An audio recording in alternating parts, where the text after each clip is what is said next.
Hook. Hindi lahat ng tawag sa call center ay galing sa buhay na tao. Minsan may tumatawag din mula sa kabilang buhay. Title: Ang Bata sa Line. 13. Narrator: Gabi na naman sa isang call center sa Ortigas. Tulad ng dati, puno ng reklamo, sigawan, at mga customer na akala mo binili pati kaluluwa ng agent. Sa Team Delta, kilala si Marvin bilang pinaka-relaxed na agent. Marvin: Bahala na si Batman, basta matapos ko quota ko.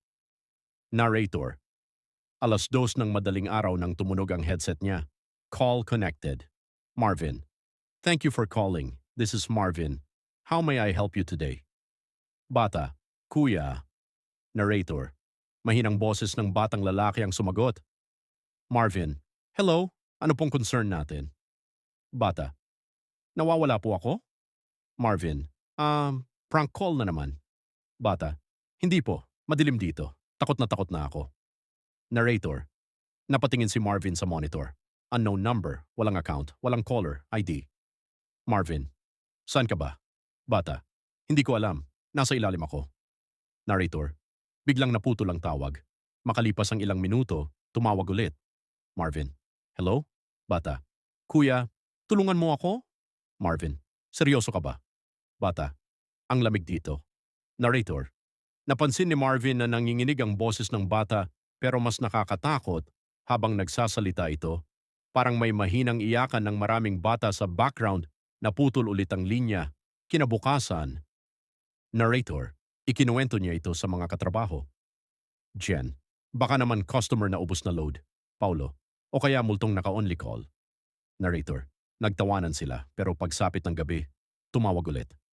Bata: Kuya. Marvin: Ikaw na naman? Bata: Nakikita na kita. Narrator: Nanlamig si Marvin. Marvin: Ano? Bata: Nasa ikatlong hanay ka ng cubicle. May hawak kang kape. Narrator: Nahulog ang hawak niyang baso dahil tama lahat. Walang paraan para makita siya ng bata. Bata: Lumingon ka sa likod mo. Narrator: Dahan-dahang lumingon si Marvin. Walang tao, pero may basang bakas ng maliliit na paa sa sahig papunta sa kanyang cubicle. Climax. Narrator: Kinabukasan, nag-imbestiga siya.